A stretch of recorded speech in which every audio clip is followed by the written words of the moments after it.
Okay, so at this point in the show, I feel like we need a quick reminder of what's going on, because in order to keep ourselves from going crazy with all this confusing time travel stuff, we need a reminder of the important plot lines. Therefore, the formatting for recapping this opening episode will be slightly different. Dharma wants to access the infinite energy source of this island, and hopes to harness this power for their top secret time travel experiments. As we now know, Daniel figured out these secrets to time travel, and at some point in the future, he travelled back in time to go undercover as a Dharma worker. Ben's trying to protect the island from further exploitation by Charles Widmore. Jack's starting to believe Ben about needing to go back to the island for the good of everyone they left behind. So obviously John's visit to you made an impression. What did he say to make you such a believer? Everyone from the boat, everyone we left behind, John said that they'd die too if I didn't come back. Sun is now cooperating with Widmore because Ben is responsible for Jin's death, and so they have a mutual enemy. You mentioned that you and I had common interests. Why don't you tell me exactly what they might be? To kill Benjamin Linus.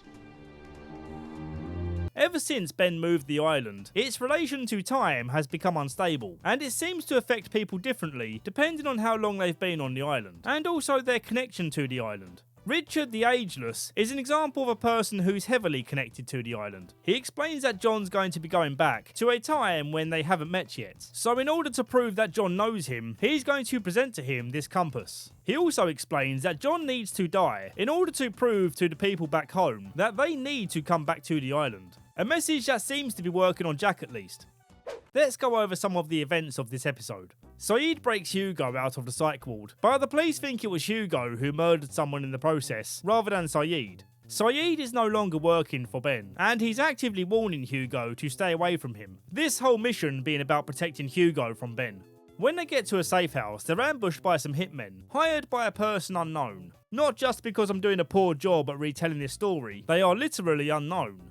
There are people with conflicting reasons to control the survivors of Oceanic 815. It's likely going to be Ben or Charles Widmore, but this information's never revealed to us. Saeed successfully kills the attackers, with one kill being especially brutal.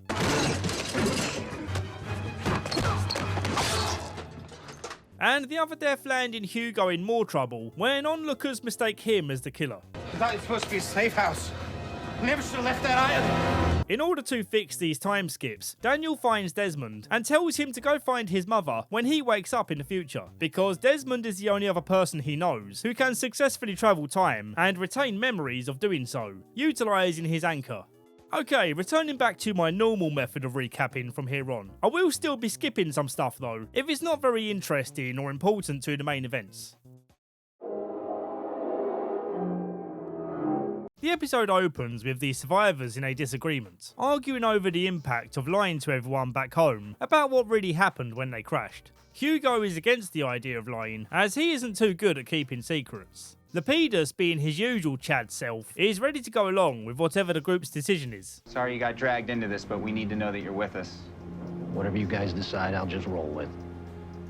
Hugo's pissed at Saeed for not having his back, saying if you ever need my help in the future, you ain't getting it. And then we cut to the future when he is helping Saeed by driving him away from the crime scene. He hallucinates Ana Lucia pulling him over, saying he's been stupid driving so recklessly. He'll get pulled over by a real cop if he's not careful. Bro, you need to pull it together. You've got a lot of work to do. I do? Do not get arrested. Oh yeah, Libby says hi. Okay, it's good we're seeing Ana Lucia again, because there's a conspiracy surrounding the reason why her character and Libby were killed off. The actors both received a DUI penalty, aka driving while drunk, around the time when they were killed off from the show. Personally, I don't think these two things are connected, because surely if they were fired, they wouldn't have been brought back for their cameos, as that would give mixed messages about the feelings of the show's producers towards the arrests. A common criticism this show receives is how there were many survivors of the flight, but the story only focuses on a select few. The rest are just extras in the background going along for the ride. Well, in the face of this criticism, we're introduced to Neil, or as Sawyer likes to call him, Frogut, a nickname I can't get behind, because English people say frozen yogurt, not frozen yogurt. So I'm not going to call him Frogut, I'm going to call him Frogut. He's a whiny little bitch, complaining about the disappearance of the camp. And then this happens when he complains about the lack of fire. How are any of us gonna get through this? Did you hear what I just said? We can't even get fire! Wonderful. We don't know exactly who these attackers are right now, but our guys get the upper hand when John knifes one of them. James? Juliet? We'll find out more about these guys next episode. Hugo sneakily gets Saeed to Jack for medical treatment, but Jack isn't aware of the whole not trusting Ben situation. Where's Hurley? At his parents' house. Who's with him? I don't know. His mother, maybe? Does anyone else know he's there? While Hugo's heating up a Hot Pocket, Ben sneaks in and tries to convince him that Saeed does trust him. Hugo doesn't buy it, and comes up with the genius idea of getting himself arrested. I'm a murderer. I killed 4 people. 3 people. However many are dead, I killed them. I killed them. I killed them all. Just get me away from here. As the episode ends, we see this woman doing some hacker-style typing on one of those retro Dharma PCs, and in the background there's a pendulum marking lines across the earth. When she decloaks, she asks Ben if he got them all, and fears the worst if he can't get Hugo out of jail. So what happens if I can't get them all to come back? Then God help us all.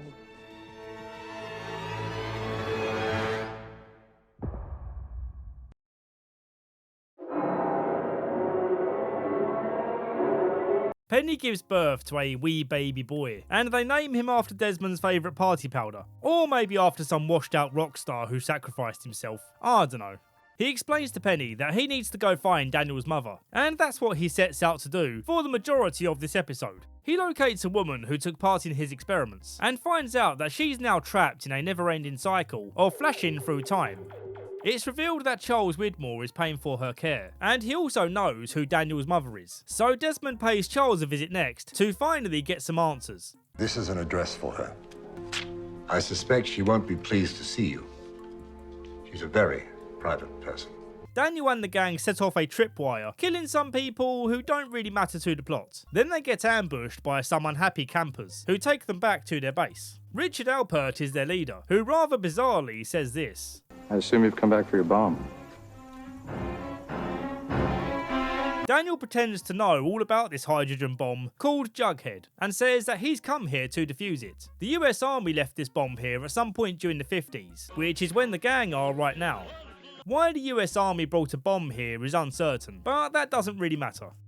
The unhappy campers are the same guys who attacked Sawyer's group, and at first they remain silent to their captors, only communicating to each other in Latin. Little did they know, Juliet also speaks Latin. That one asked why we aren't in uniform, and this one told him to shut up. And how is it that they know how to speak Latin, Julia? The same reason I do. Because they're others. One breaks the other's neck for opening his mouth, and then he escapes. John Locke, being their future leader, deciding it's best not to shoot them. It's revealed in this episode that Daniel is in love with Charlotte, which is terrible timing because she's currently bleeding internally from the constant time jumps. Charlotte!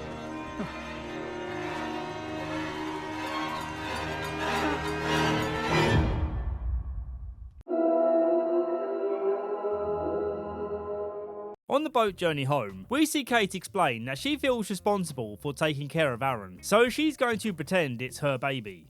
Kate and Jack agree that no matter what happens when they get home, they need to stick together. If we're gonna protect the people that we left behind, tomorrow morning I'm gonna have to convince everyone to lie. Are you with me? I have always been with you. Flashing forward, Sun has come to look after Aaron, while Kate goes to a meeting with a lawyer, who's leading a legal proceeding to determine if Kate really is the mother. Kate's willing to play ball, but she wants to know who the secret man is behind the lawsuit. Based on every surprise reveal we've had so far, I'm placing my bets on it being Ben. Why is Ben always the surprise reveal? Her request is denied because Benjamin Linus wants to remain anonymous. And just in case you had any doubt, here's the reveal at the end. Who is that?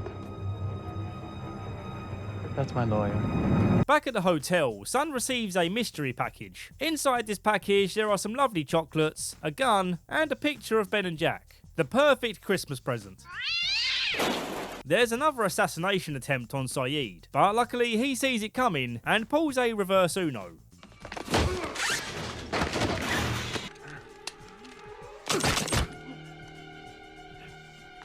Ben stresses that they're running out of time to get everyone back, telling Jack to go pick up Kate, and he'll go and get Hugo, which will be interesting to see how he pulls that off, considering Hugo's in jail. This situation's cleared up by his lawyer, saying Hugo's going to be released due to a lack of evidence that he committed any of the murders.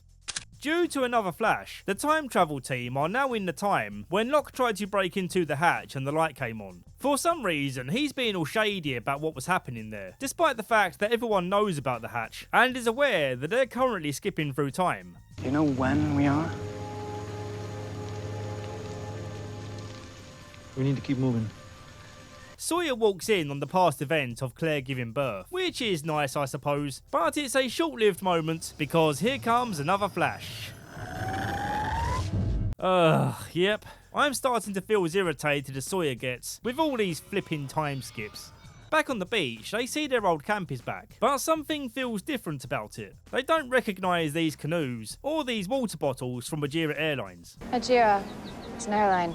It's based out of India, but they fly everywhere. Great. Maybe they got a flight out of here to Vegas tonight. They're paddling over to the other island, and another canoe of people start shooting at them. But before we can find out who these people are or what they want... Thank you, Lord! I take that back! The time period they find themselves in now is after a French life raft crashed on the island, and we cut to when that raft was still out at sea, with a bunch of French people who spot a body in the water, and when they pull it aboard it turns out to be Jin. On dry land, he's able to communicate with the lady, and this particular lady just so happens to be... I'm Danielle Rousseau. Ben gathers everyone he can at the docks, and Kate realises that he was the one behind the legal case. Sunny's here too, and she's ready to get her revenge on Ben.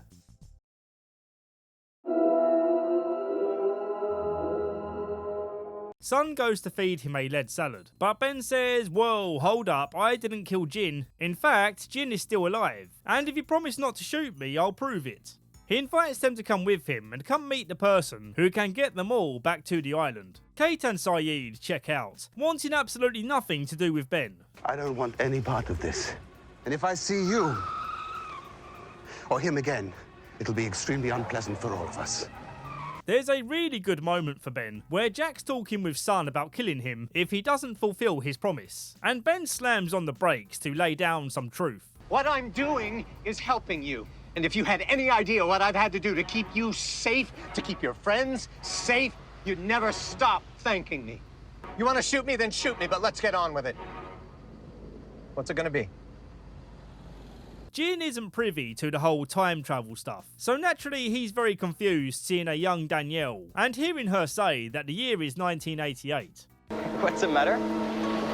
I need to go find my camp. What camp? They ask him to help find the radio tower, and if he does, they'll help him find his camp, even though it doesn't exist yet. They encounter the smoke monster, and it drags one of the French guys under a mysterious temple, ripping the guy's arm off when he refuses to let go. What's that thing? Then the island sets off another flashbang, leaping only Jin forward in time to a point when all the French guys are dead, with Danielle about to kill the last, and it just so happens to be her baby daddy. You! No! You disappeared! No, please, wait! You're sick too! No. You're a carrier! This is one of those rare occasions where seeing some pre-established lore take place enhances my experience as an audience member. I am a less is more kind of guy. I don't always want to see the things that we've already been told about. In the next flash, he gets held up by a familiar voice. Turn around slowly. You're kidding me! I thought you were on that boat. I thought you were dead. No, in water. He tries his best to explain, but he relies on Charlotte to translate some of the deeper conversation. Wow, she speaks Korean? Is there anything Essex girls can't do?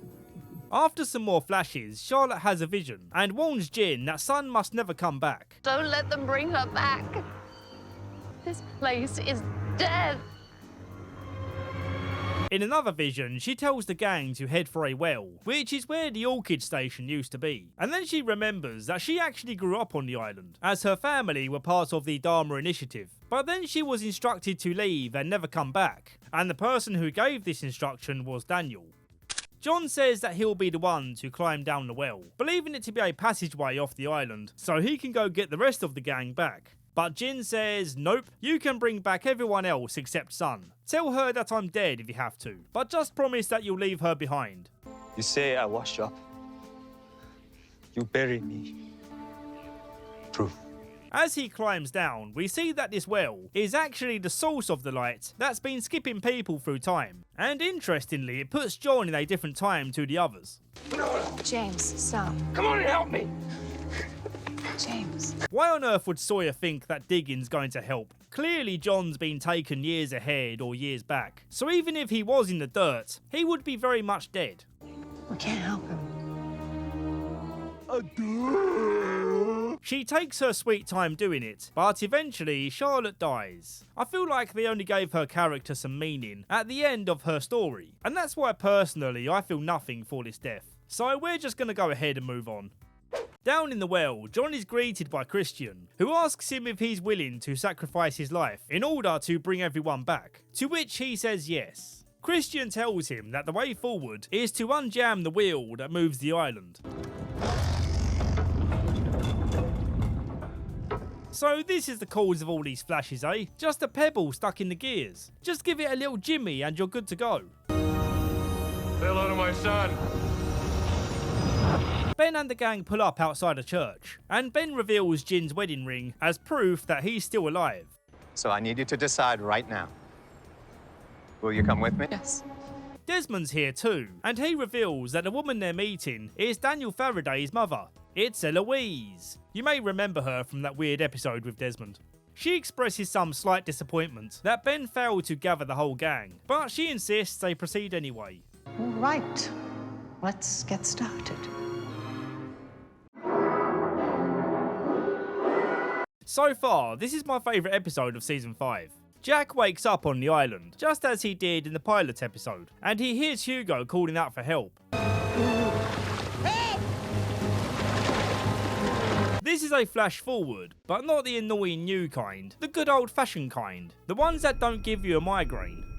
We go back to Eloise, and she reveals that she works in a Dharma station called the Lamppost, built over a unique pocket of energy on Earth, and its function is to locate the other pockets of energy. If you recall, Rose visited one of these pockets looking to cure her cancer. The island, as I'm sure you've sussed out, is one of these pockets too, but the island is unique in that it's constantly moving. They should stop looking for where the island was supposed to be and start looking for where it was going to be.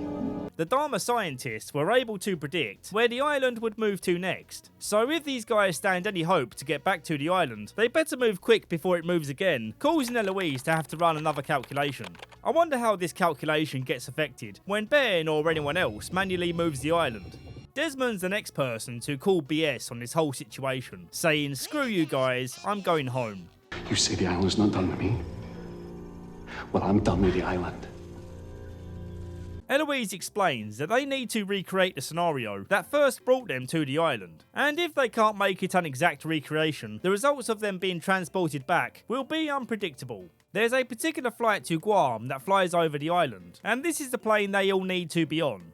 Eloise takes Jack aside, because he has a special part in this plan. On the original flight, he was transporting his father in the coffin, so in place of his father, he's going to be transporting John Locke's body. Eloise hands over John's self-deletion note. I didn't know. Well, why would you? Obituaries don't see fit to mention when people hang themselves, Jack.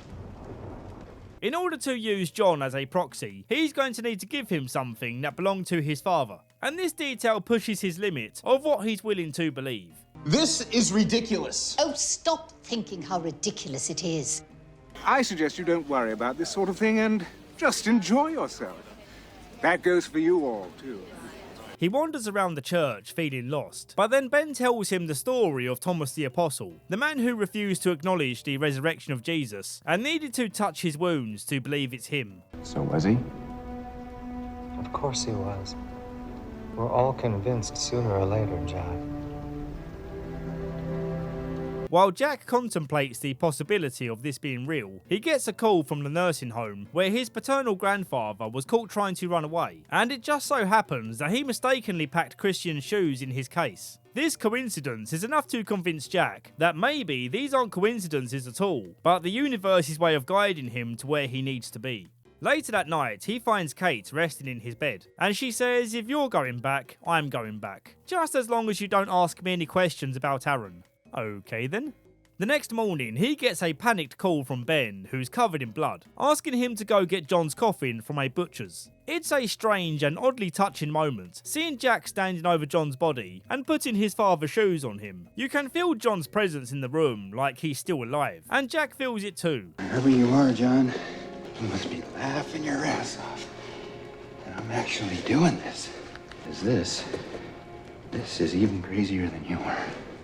Jack's relationship with John still has some flaws, as he's unwilling to read his note, saying he got what he wanted as Jack's coming back, and reading his note won't change this. Rest in peace.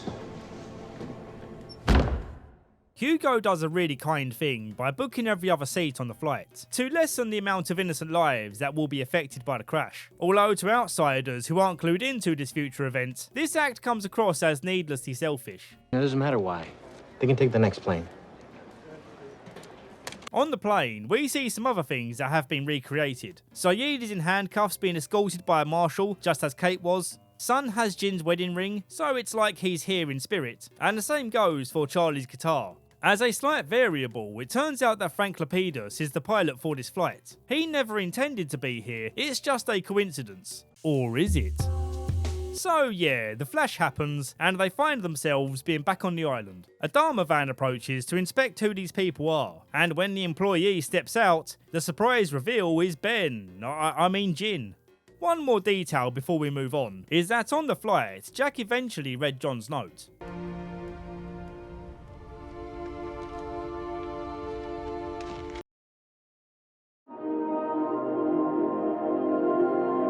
We meet a couple of new people in this episode. Caesar, who Jack saw at the airport, and Ilana, the person who arrested Sayid. They're survivors of the Ajira plane crash. Ilana is suspicious of one of the supposed survivors, who she doesn't recall seeing on the plane, and for once the reveal isn't Ben.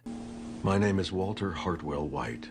Ilana is straight up about her suspicions, and Locke is straight up too, saying that he believes that he's wearing the suit that he's due to be buried in, and he doesn't remember being on the plane either.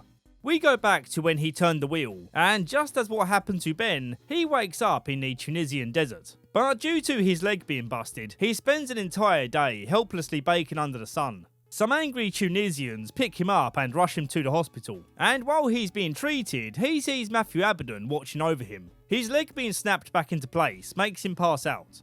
Charles Widmore's out here keeping an eye on this exit, knowing that it's the same place where Ben exited from. Charles notices how John appears to be the same age as when they met all those years ago. How long has it been for you since we first met? Since you walked into our camp? 4 days. That's incredible. Widmore explains that Ben exiled him from the group and was forced to leave the island. Knowing that he and Ben are rivals, John lies to him about his mission to bring everyone back. But Widmore says, look, don't BS me, I know what you're doing here, and I actually want to help you in doing it. Why would you help me? Because there's a war coming, John. And if you're not back on the island when that happens, the wrong side is going to win. So it seems that Ben and Charles both want the same thing. They both want to bring everyone back to the island, which I find to be kind of confusing, but I'm sure this will be cleared up soon. He gives John a new passport under the alias Jeremy Bentham, and also information on where to find his friends. John makes the very good point in questioning why he should trust the man who sent a mercenary team of killers to the island. But Widmore counters with the clarification that Keamy's team were instructed to kill Ben, and in doing so would allow John to become the new leader of the island, as is his destiny. The island needs you, John. What makes you think I'm so special? Because you are. And here's Matthew Abaddon to help him find the gang. In biblical terms, the name Abaddon is the ruler of all demons in the abyss, aka Hell. I don't know if this detail will tie into his character, but I thought it was an interesting detail to mention. The first person that John visits is Sayid, who's living in the Dominican Republic doing some charity work. Sayid turns him down, saying that he's found a new purpose doing some real good for others. I'm not going back. For 2 years, I was manipulated into thinking I was protecting everyone on the island. Who was manipulating you? Ben. His next visit is to Walt, who was anticipating John's visit as he's been having visions of him in a funeral suit. He doesn't even attempt to persuade Walt to come back, explaining that he doesn't need to convince everyone to come back, just one key person. After he fails again with Hugo, Matthew asks John if he's ready to address the fact that they've met before. You're not really going to pretend you don't remember that I was an orderly in the hospital right after your accident? That I was the one who told you to go on your walkabout? I remember. I help people get to where they need to get to, John. John demands that one of the people he visits is Helen, but unfortunately she's 6 feet underground. As they go back to the car, someone shoots Matthew dead. A surprisingly brutal scene that I wasn't expecting. John drives away the best he can with a broken leg, and he ends up hospitalising himself again. As fate would have it, he ends up in Jack's hospital. We get another frustrating back and forth between these two, where John's trying to convince him on the reasons to go back, and Jack for the time being is still refusing. But we all know that he ends up changing his mind. In a hotel room, John writes his self-deletion note, wishing that Jack had believed him. With that done, he gets to work installing some new cable in the ceiling, with absolutely no dark intentions behind it. He's simply installing some fibre optic internet, as the Wi-Fi quality in this hotel sucks. But then Ben comes in and says, "Whoa, hold on, stop. Fibre optic internet doesn't exist yet, John. You're breaking time travel rules." He confuses John by saying that he's the good guy, not Widmore, and that if he finishes the job installing the cable, he will destroy their chances of getting anyone back. John then explains how he needs to find Eloise, and for some reason, John saying this troubles Ben so much that he decides, actually, John, I'm going to help you with installing your fibre optic.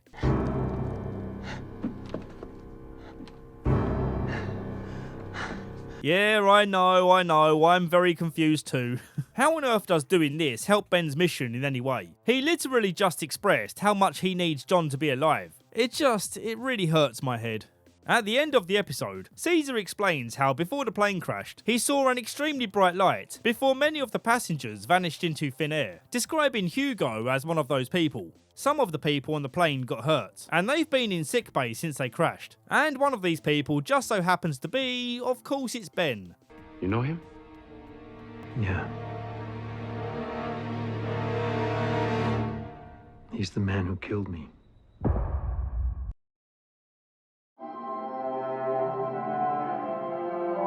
After John turned the wheel, Sawyer and the others felt that something was different. Their headaches are gone, and the time skip seemed to have stopped. God, let's hope so.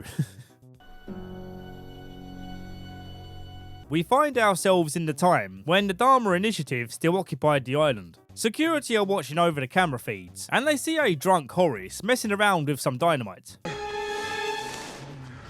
Oh, he's got dynamite. Get her out of here! Get her out of here now! So they hurry along to tell their head of security. He's got dynamite, and he's blowing up trees.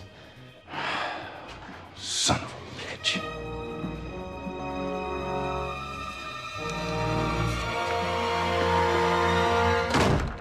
He delivers the passed out Horace back to his pregnant wife, and as timing has it, she's about to go into labour, so we better stick with her and see what happens.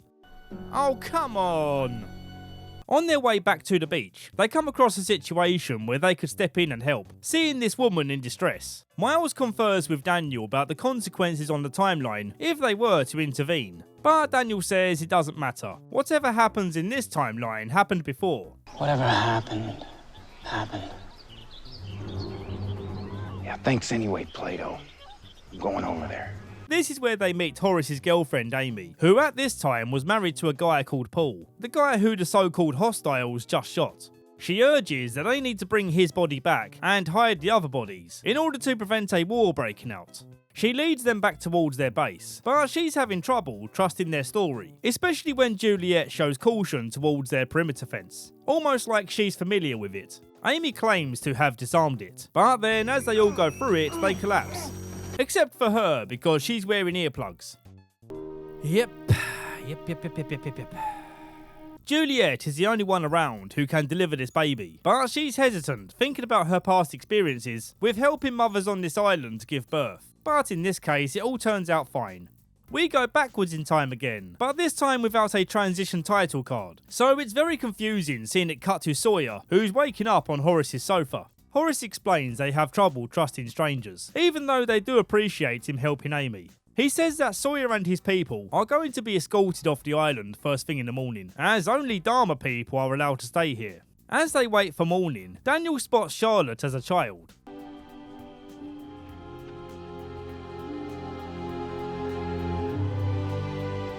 It's a nice detail, but enough with the heartwarming stuff, because the alarm has triggered, warning of a hostile intrusion, and it's Richard Alpert. He's come here to question the disappearance of his 2 men. Sawyer, looking to defuse the situation, goes out there to confess what really happened, saying that the truce was never broken, because he's the guy who killed Richard's men, and he's not a member of the Dharma Initiative. He then reveals how much he knows about the timeline of events. I also know 20 years ago some bald fella limped into your camp and fed you some mumbo-jumbo about being your leader. In appreciation for Sawyer working out a peaceful solution, Horace allows them to stay a further 2 weeks.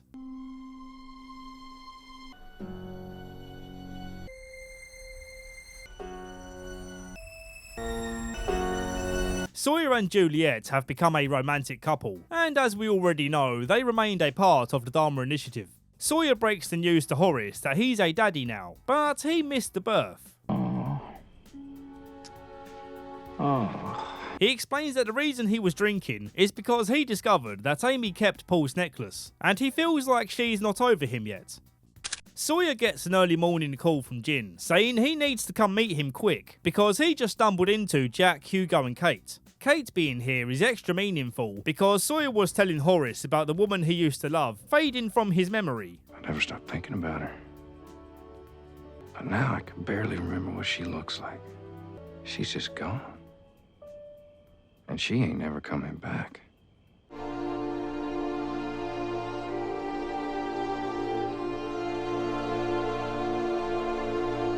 Click here for part 2 when it's up. Some of these bigger, beefier projects feel better to split into parts. This is my way of getting the videos to you quicker.